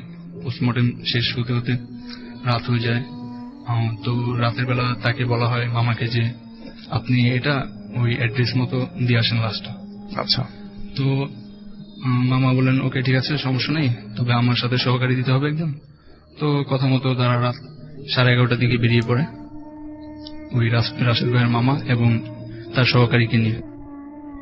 তো তারা যখন যাচ্ছে, অনেকক্ষণ ড্রাইভ করার পর ঠিক রাত 1টা কিংবা 1:30টার দিকে তার সহকারী ঘুমিয়ে পড়ে পাশে, আর মামা তিনি স্টিল ড্রাইভিং করছিলেন। তিনি ড্রাইভিং করা অবস্থায় হঠাৎ করে তার কানে আসে আশেপাশে কোনো একটা কান্নার আওয়াজ। আর এটা শোনার পর মামা কিছুটা ভয় পেলেও তিনি তার মনকে বুঝতেন এই বলে যে হয়তো বা হ্যালোসিনেশন বা যে কারণে, আর এই জন্য তিনি আর বিষয়টা আমলে নিলেন না। তিনি তার মতো গাড়ি চালাতে থাকেন। কিছু দূর যেতে না যেতে আবারও সেই একইভাবে কান্নার আওয়াজ শোনা যাচ্ছে। এবার মামা বুঝতে পারলেন কিছু একটা হচ্ছে হয়তো, আর তিনি খুব ভালোভাবে খেয়াল করলেন যে আওয়াজটা তার পেছন দিক থেকে আসছে। আচ্ছা। পেছন দিক থেকে। আর এবার তিনি কিছুটা হলেও ভয় পেয়েছেন, আর তিনি তার মনকে এই বলে বুঝলেন যে যত যাই কিছুই হোক পেছনে তাকানো যাবে না। জি। কারণ আমাদের একটা রীতি আছে, অনেকে এরকম যদি পেছন থেকে ডাকা হয় বা কোনো কিছু শুনে খারাপ, পেছনে তাকানো ঠিক না। তো উনি ওরকম গাড়ি চালাচ্ছেন। কিছু দূর যাওয়ার পর আবারও ঠিক একই কান্নার আওয়াজ। এবার তিনি আর নিজেকে ঠিক রাখতে পারেন না। তিনি তারপরও পেছনে তাকান না, তারপরও তিনি দৌড়াদৌড়ি পড়তে পড়তে গাড়ি চালাতে থাকেন। এরপর হঠাৎ করে দুর্ভাগ্যবশত ভাবে তার চোখটা যায় গাড়ির ভেতরের আয়নার দিকে, এবং উনি দেখতে পান যে আয়নাতে স্পষ্ট দেখতে পান পেছনে যে লাশটা রাখা ছিল রাসেল ভাই, ওই লাশটা বসে আছে এবং বসে বসে কাঁদছে। এটা দেখার পর নিজেকে আর ঠিক রাখতে পারেন না, উনি গাড়িটা সাইড করেন এবং তার সহকারীকে ডাকতে থাকেন যে উঠার জন্য। তার সহকারী ঘুম থেকে উঠছিল না, কারণ গভীর ঘুমে মগ্ন ছিল। তো রাসেল ভাই উনি এতটাই মামা ভয় পেয়েছিলেন যে উনি এক পর্যায়ে রেগে গিয়ে সজোরে একটা চড় মারে তাকে। আর উনি ঘুম থেকে উঠে বলে যে কি হয়েছে মামা, এরকম হঠাৎ করে আমাকে চড় মারলেন। তারপর বললেন কি হয়েছে তোর জানার দরকার নেই, তুই জেগে থাক। তো এই বলে তারা আবার রওনা দেয়। মামা স্টিল ড্রাইভিং করছে। কিছুক্ষণ পর আবারও তারা শুনতে পায় পেছন দিক থেকে কান্নার আওয়াজ আসছে, এবং ওই মামার সহকারী তিনি বলেন মামা কান্নার আওয়াজ আসছে কোথা থেকে? মামা বললেন যেখান থেকেই আসুক তুই পেছনে তাকাবি না, তুই তোর মতো থাক, কোনো আওয়াজ শুনলেও পেছনে তাকাবি না। তো তারা গাড়ি চালাচ্ছে, আর এর মধ্যে কান্নার আওয়াজ থেমে থেমে আসছে কিছুক্ষণ পর পর। তো আরো কিছু দূর যাওয়ার পর মামা তার মতো গাড়ি চালাচ্ছেন, আর সহকারী যিনি ছিলেন উনি খেয়াল করলেন যে আয়নার দিকে তার চোখটা যায় এবং তিনি দেখেন যে ওই লাশটা পেছনে বসে আছে এবং কাঁদছে। এটা দেখার পর তিনি আর নিজেকে ঠিক রাখতে পারেন। তিনি বলেন মামা এটা আমি কি দেখলাম, পেছনে লাশটা রাখা ছিল, এটা বসে আছে, আর মৃত মানুষ কিভাবে এভাবে বসে থাকতে পারে আর কাঁদছে এটা। তো এটা দেখার পর তারা আর দুজনেই ভয় পেয়ে যায় এবং গাড়িটা এক সাইড করে তারা দৌড় দেয় গাড়ি থেকে, দুজনেই নেমে, মামা এবং তার সহকারী। তো তারা রাস্তাটা ক্রস করে দেখতে পায় একটা দোকান শাটার লাগানো। তারা ওই শাটারে গিয়ে আঘাত করতে থাকে যে ভাই ভেতরে কেউ আছেন, থাকলে একটু হেল্প করেন, আমরা বিপদে পড়েছি। তো ভেতর থেকে শাটার খুলে একজন আসলো যে এত রাতে আপনারা কোথা থেকে আসলেন আর আপনারা এত নার্ভাস কেন? তো ওনারা বললেন যে কুড়িগ্রাম থেকে আমরা আসছি ভাইয়া, এই লাশটা নিয়ে অ্যাড্রেস মতো দিয়ে আসবো। তো হঠাৎ এরকম আমাদের সাথে প্রতিমধ্যে এরকম হচ্ছে যে লাশটা হঠাৎ উঠে বসে যায়, কাঁদে, এরকম টাইপের। তো উনি বললেন এত রাতের বেলা আপনারা লাশ নিয়ে যাচ্ছেন আর এই রাস্তায় এত নির্জন, এখানে আসলে হয়তো এরকম হতেই পারে। আর লাশটা যেহেতু কোনো নর্মাল এটা ডেড হয়নি, এটা সুইসাইড কিংবা অ্যাক্সিডেন্ট, এরকম খারাপ কিছু হতেই পারে। তো আপনারা আজকে রাতটা এখানে থাকেন, সকালে চলে যান। তারপর ফজর আজানের পর তারা আবার রওনা দেয়, আর লাশটা ওই অ্যাড্রেস মতো দিয়ে আসে মামা। আর পরবর্তীতে ওই দিন তারা কুড়িগ্রামে ব্যাক করেই হসপিটালে ওই অ্যাম্বুলেন্স জমা দিয়ে দেয় এবং মামা এই অ্যাম্বুলেন্স চালানোর পেশাটা চিরকালের মতো ছেড়ে দেয়। এই ছিল রাসেল ভাই আমার ঘটনা।